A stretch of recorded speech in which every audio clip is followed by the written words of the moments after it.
अस्सलाम वालेकुम dear students. आज हम कार्बन एंड इट्स कंपाउंड्स का पहला टॉपिक जिसका नाम है bonding in carbon the covalent bond part first है। ये हम पढ़ने जा रहे हैं। जैसे कि आपको पता है the atomic number of carbon is 6 and it's electronic configuration is 2 and 4। Carbon का जो एटॉमिक नंबर है वो 6, यानी कि total number of electrons present in carbon is 6। तो number of electrons and number of protons उसी को हम एटॉमिक नंबर कहते हैं। और इन इलेक्ट्रॉन्स को जब हम कॉन्फ़िगरेशन करते हैं तो वो बनता है 2 and 4 since it's valency is 4। तो पहले शल में 2 इलेक्ट्रॉन होते हैं और लास्ट शल यानी कि दूसरे शल में 4 इलेक्ट्रॉन होते हैं। तो यही वजह है इसकी जो वैलेंसी बनती है वो 4 बनती है। अब ये जो 4 वैलेंसी इसकी जो बनती है, तो 4 वैलेंसी होने का मतलब ये है कि इसके लिए 2 कंडीशंस होते हैं। Therefore it needs to gain or lose 4 electrons to attain noble gas electronic configuration। 2 condition इसके लिए बनते हैं, या तो इसको स्टेबल बनने के लिए, स्टेबल बनने का मतलब noble gas electronic configuration attain करने के लिए, या तो इसको ये लास्ट 4 इलेक्ट्रॉन लॉस करने हैं। तो ये बन जाएगा हीलियम जैसा एलिमेंट जिसकी इलेक्ट्रॉनिक कॉन्फ़िगरेशन 2 है, या तो इसको 4 इलेक्ट्रॉन गेन करने पड़ेंगे। तो ये बनेगा फिर नियॉन जैसा इलेक्ट्रॉनिक कॉन्फ़िगरेशन वाला एलिमेंट जिसकी इलेक्ट्रॉनिक कॉन्फ़िगरेशन 2 and 8 है। तो इसके लिए इसको या तो गेन करने हैं 4 इलेक्ट्रॉन या तो लॉस करने हैं 4 इलेक्ट्रॉन। लेकिन कार्बन न गेन करता है न लॉस करता है। ये डिफ़िकल्ट होता है इसको गेन करना 4 इलेक्ट्रॉन या लॉस करना 4 इलेक्ट्रॉन। दोनों कंडीशंस में इसके लिए डिफ़िकल्टीज होते हैं। क्यों डिफ़िकल्टीज होते हैं? रीज़न इसके लिए ये है, पहला रीज़न ये है कि इट कैन नॉट गेन 4 electrons to form C-4 anion, negative 4 anion. ये 4 इलेक्ट्रॉन गेन नहीं कर सकता है टू फॉर्म C-4 एनायन, ताकि ये टेट्रावैलेंट एनायन बने। C-4 -4 मीन्स जब ये 4 इलेक्ट्रॉन और गेन करेगा तो इसके लास्ट शेल में 8 इलेक्ट्रॉन बन जाएंगे। जब इसके लास्ट शेल में 8 इलेक्ट्रॉन बनते हैं तो ये नियॉन की इलेक्ट्रॉनिक कॉन्फ़िगरेशन अटेन करता है। तो ऐसा नहीं हो सकता है। क्यों नहीं हो सकता है?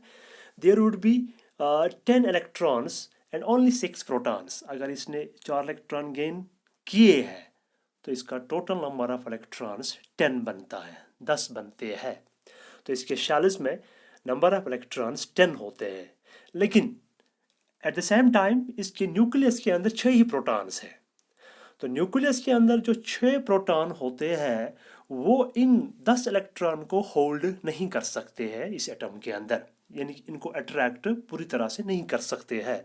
तो इस आयन का जो जो यहाँ पे स्टेबिलिटी है वो बराबर नहीं रहती है। तो इसलिए ये जो 4 नए इलेक्ट्रॉन इसने गेन किए हैं तो उनको ये अट्रैक्ट पूरी तरह से नहीं कर सकता है, क्योंकि जो न्यूक्लियर चार्ज है वो कम होता जाता है। Nuclear charge means the density of positive charge inside the nucleus, वो कम होती जाती है। क्यों कम?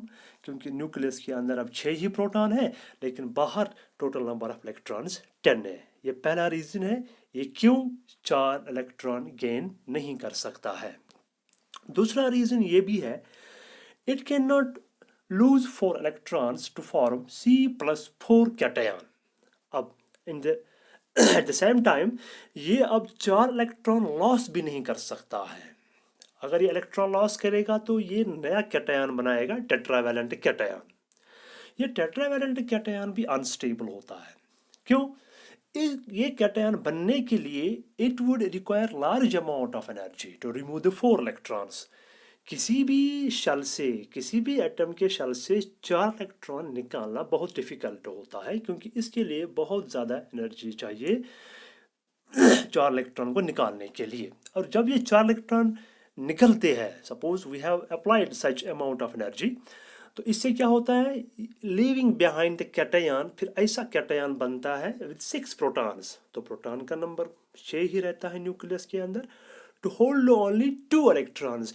लेकिन न्यूक्लियस के बाहर जो नंबर ऑफ इलेक्ट्रॉन्स रहता है वो खाली 2 रहता है। तो न्यूक्लियस के अंदर अब इफेक्टिव न्यूक्लियर चार्ज ज़्यादा हो गया, लेकिन इलेक्ट्रॉन की डेंसिटी जो बाहर है न्यूक्लियस के बाहर वो कम होती है। इसलिए ये एनायन, ये कैटायन भी अनस्टेबल बनता है। तो एनायन भी अनस्टेबल रहता है और कैटायन भी अनस्टेबल रहता है।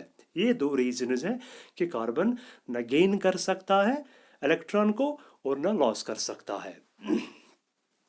तो अगर हम यहाँ पे देखेंगे फिर क्या होता है, hence carbon shares it's valence electrons with other atoms of carbon. अब ये कार्बन ना गेन भी नहीं किया, लॉस भी नहीं किया। अब क्या करता है ये, अपने जो लास्ट शेल में जो वैलेंस इलेक्ट्रॉन्स होते हैं जिनका नंबर 4 है, ये इनको शेयर करता है, म्यूचुअली शेयर करता है दूसरे कार्बन के एटम के साथ, या कार्बन के एटम के साथ नहीं, किसी दूसरे एलिमेंट के एटम के साथ शेयर कर सकता है। जब ये शेयर करता है तो ये इलेक्ट्रॉन्स, इनको हम अब कहते हैं शेयर्ड इलेक्ट्रॉन्स, ये इलेक्ट्रॉन्स अब दोनों एटम को बिलोंग करते हैं। जब 2 एटम आपस में अपने आउटर मोस्ट इलेक्ट्रॉन्स शेयर करते हैं तो वहाँ पे जो उन इलेक्ट्रॉन को हम शेयर्ड इलेक्ट्रॉन्स कहते हैं, अब ये दोनों के बनते हैं, कॉमन रहते हैं, पहले वाले एटम के भी और दूसरे वाले एटम के भी। So both the atoms attain noble gas electronic configuration. अब दोनों एटम्स का जब ये इलेक्ट्रॉन हम काउंट करते हैं, ये कॉमन रहते हैं दोनों एटम के, तो दोनों एटम्स की नोबल गैस इलेक्ट्रॉनिक कन्फिगरेशन बनती है। ऐसे बॉन्ड्स जो बनते हैं 2 एटम के बीच में by sharing of electrons is called covalent bond. उसी को हम कोवेलेंट बॉन्ड कहते हैं। जैसे हमारे पास एग्जांपल है हाइड्रोजन प्लस हाइड्रोजन। एक वाले हाइड्रोजन के साइड में मैंने डॉट लिखा है, ये हाइड्रोजन एटम है, प्लस दूसरा हाइड्रोजन, इसका भी मैंने डॉट बना दिया है, ये हाइड्रोजन एटम है। और ये जो डॉट है ये एक इस हाइड्रोजन का अपना इलेक्ट्रॉन है और दूसरे हाइड्रोजन का अपना इलेक्ट्रॉन है। तो अब इस हाइड्रोजन को यहाँ पे स्टेबल बनने के लिए कम से कम 2 इलेक्ट्रॉन होने चाहिए। ये हीलियम जैसा बन जाएगा, हीलियम जैसी इलेक्ट्रॉनिक कन्फिगरेशन बन जाएगी। अब ये दोनों हाइड्रोजन आपस में क्या करते हैं, ये हाइड्रोजन भी और दूसरा हाइड्रोजन भी, ये अपने जो इनके एक एक इलेक्ट्रॉन है ये इनको म्यूचुअली शेयर करते हैं। ये दोनों इलेक्ट्रॉन सेंटर पे आएंगे। अब ये दोनों इलेक्ट्रॉन जो यहाँ पे है इनको हम कहते हैं शेयर्ड पेयर ऑफ इलेक्ट्रॉन्स। ये दोनों इलेक्ट्रॉन बिलोंग करते हैं बोथ द हाइड्रोजन एटम्स को। जब काउंट करेंगे पहले वाले हाइड्रोजन के भी ये 2 इलेक्ट्रॉन है और दूसरे वाले हाइड्रोजन के भी ये 2 इलेक्ट्रॉन है। या बॉन्ड नोटेशन अगर हम देखते हैं, यहाँ पे 2 हाइड्रोजन के बीच में जो मैंने डैश बना दिया, it's a bond and this bond is called covalent bond. In this bond there are 2 electrons present. One electron belongs to one hydrogen atom and the other electron belongs to another hydrogen atom. अब इस bond को हम कहते हैं covalent bond. अब ये एक ही bond बन गया, इसको हम कहते हैं सिंगल कोवेलेंट बॉन्ड, या इसी को हम कहते हैं H2 hydrogen molecule. 2 hydrogen atom आपस में बॉन्ड बनाते हैं तो ये हाइड्रोजन मॉलिक्यूल बनाते हैं, और इन 2 हाइड्रोजन एटम के बीच में जो बॉन्ड है उसको हम कोवेलेंट बॉन्ड कहते हैं, और यहाँ पे जो H2 है इसको हम हाइड्रोजन मॉलिक्यूल कहते हैं। Thank you.